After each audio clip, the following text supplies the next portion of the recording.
ચાલો બાળકો, આજે આપણે હિન્દીની બુકમાં ભણવાનું છે, બરાબર? એમાં આપણે ધ, ન અને પ એટલા મૂળાક્ષરો ઓળખવાના છે. હવે તમને આ ચિત્ર શાનું દેખાય છે જુઓ તો. ધજાનું. મંદિરમાં ઉપર ધજા ફરકાવે છે, હે ને, મૂકેલી હોય છે. તો આ ધજાનો ધ છે, પણ એને વાંચવામાં આપણે ધ-જા. શું વાંચવાનું છે? ધ-જા. હવે આ શું છે? તમે તો એવું કહેશો કે ધાણા, પણ એને હિન્દીમાં આપણે ધનિયા. શું કહેવાય? ધનિયા. આપણે હિન્દીમાં બોલવાનું હોય તો એને ધનિયા લખવાનું હોય તો પણ એને મેડમ હિન્દીમાં કહે કે ધનિયા લખો તો આને હિન્દીમાં ધનિયા કહેવાય. શું કહેવાય? ધનિયા. હવે આ છે દળ. શું છે? દળ. તમારે બધાને દળ હોય છે ને? તો આ દળ છે. હવે આ શું છે? તમારા બધા જોડે છે? આ નખ છે. શું છે? જુઓ તો કેટલા સરસ ચોખ્ખા ચોખ્ખા નખ છે. તમારે બધાએ આવા ચોખ્ખા નખ રાખવાના, બરાબર? તો આ નખનો ન વાંચવાનું આપણે. શું વાંચવાનું? ન-ખ. આપણે ન ને જોડે ખ હિન્દીમાં લખીએ તો એનો શબ્દ બને ન-ખ. હવે આ હાથ અને પગ બંનેના નખ કે જુઓ તો કેટલા સરસ છે. એમાં છોકરીઓ, મમ્મી એ બધા હોય ને, ફોઈ એ બધા છે ને, નેર પોલિશ કરે એટલે વધારે નખ સુંદર લાગે. જુઓ તો એમના નખમાં થોડોક પણ મેલ છે ના. આપણે દર રવિવારે નખ કાપવા જોઈએ એટલે આપણા નખ આવા સુંદર સરસ લાગે. કેવા લાગે? સરસ. તો આ નખનો ન છે. હવે આ નગાડા. શું છે? નગાડા. જે મોટું ઢોલક મંદિરમાં હોય ને, ત્યાં આગળ આવું મોટું નગાડું હોય. એમાં ધમ-ધમ આરતી થાય ને ત્યારે વગાડે છે. તો આને હિન્દીમાં આપણે ન-ગા-ડા. શું વંચાય? નગાડા. આ બીજું બેઠું છે. પેલું સ્ટેન્ડ પર હતું અને આ છે નીચે જમીન પર, નીચે એક ગાદી મૂકીને એના પર મૂકેલું છે. આ નગાડા છે. શું છે? નગાડા. હવે આ છે નકશા. જે આપણા ભારતનો નકશો હોય ને, તો એ આ નકશા. શું છે? નકશા.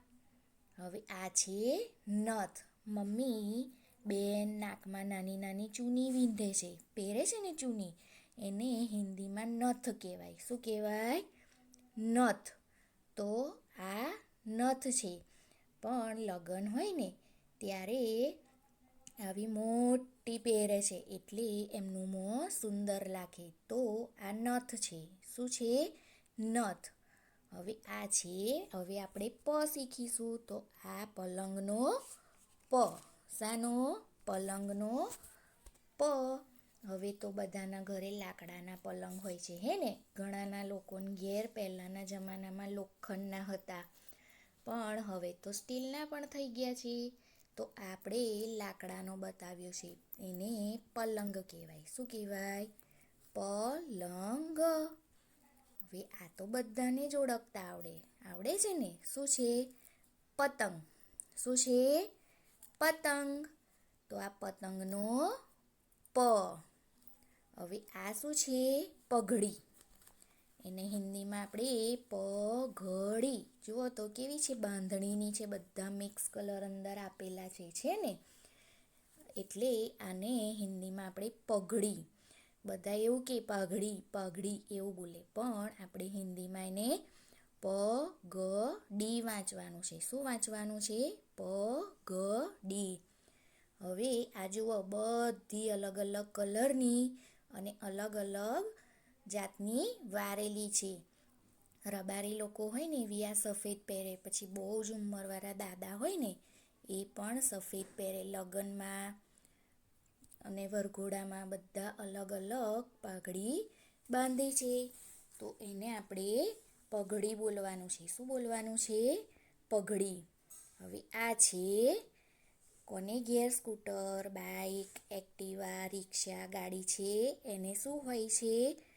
પહિયા. શું હોય? પહિયા. પહિયા એટલે હિન્દીમાં આપણે એને પહિયા કહેવાનું છે અને ગુજરાતીમાં તો આપણે પૈડિયા બોલીએ છીએ ને પૈડિયા. તો હિન્દીમાં આપણે એને પહિયા કહેવાનું છે. શું કહેવાનું છે? પહિયા. બરાબર. તો હવે આપણે શું શીખ્યા? ધ, ન અને પ. તો આજે આપણે એનું લેખન કરતાં પણ શીખવાનું છે. તો આપણે લેખન પણ જોઈએ. બરાબર. હવે આપણે હિન્દીની બુકમાં ભણીશું. બરાબર. તમારા બધા પાસે છે. એમાં યુનિટ 48. શું છે? યુનિટ 48. એમાં હિન્દી મૂળાક્ષરો ઓળખો, વાંચો અને મહાવરો કરો અને લખો. તો આપણે આ શું છે? ધજા. આ ધજાનો ધ. શું વંચાય? ધજાનો ધ. આપણે આવો ધ લખીએ છીએ. બરાબર. ગુજરાતીમાં પણ માથે લીટી કરતા નથી. પણ હિન્દીમાં આપણે કરવાની. એટલે ધ બે સેમ છે. પણ આ હિન્દીનો ધ છે, આ ગુજરાતીનો. પણ આપણે માથે આવી લીટી કરીએ એટલે એને હિન્દીમાં વંચાય. બરાબર. તો આ ધજા છે. શું છે? ધજા. તો અહીંયા ડોટ ડોટ ડોટ ડોટ કરી તમને ટપકા જોડવા આપ્યા છે. શું કર્યું છે? ટપકા જોડવા આપ્યા છે. તો આ ધ છે. તો એને અહીંયાથી આમ કરીને બધાએ આ ધને ડોટ ડોટ જોડી દેવાના છે અને સરસ અક્ષરે લખવાનું છે. એટલે આને શું વંચાશે? ધ. બોલતું જવાનું અને લખતું જવાનું છે. ધ. ધ. કેવું બોલવાનું? ધ. હવે આપણે ધજાનું ધ એવું બોલ બોલ નહીં કરવાનું. તો આપણે ધ એકલો ધ બોલવાનું છે. ધ એવું બોલતું જવાનું અને લખતું જવાનું. તો આ રીતે તમારે ધ એવું લખવાનું છે. બીજો શાનો ધ થાય? ધજાનો. પછી બીજું શું કીધું તો મેડમે તમને શાનું ચિત્ર બતાવ્યું હતું? ધનિયા. શાનું? ધનિયા. ધજાનું ધ, ધનિયાનો ધ. બરાબર ને? તો આ રીતે તમારે ધ શું વાંચવાનું છે? અહીં સુધી લખવાનું છે. જે અહીંયા તમારે જુઓ જાતે લખવાનું છે. શું કરવાનું છે? જાતે લખવાનું છે. ધ. શું લખવાનું છે? ધ. તો આ રીતે તમારે ધ લખવાનું છે. બરાબર.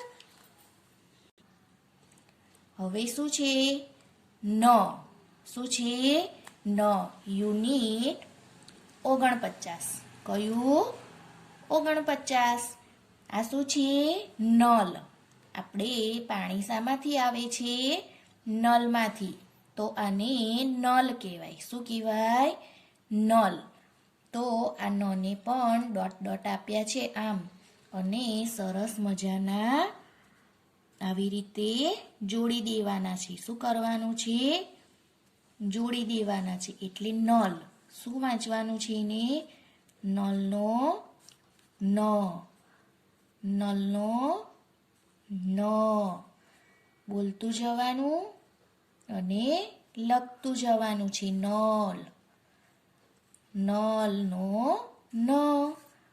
નલનો ન.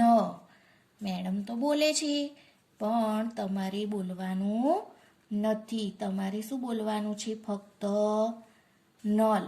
શું બોલવાનું? નલ.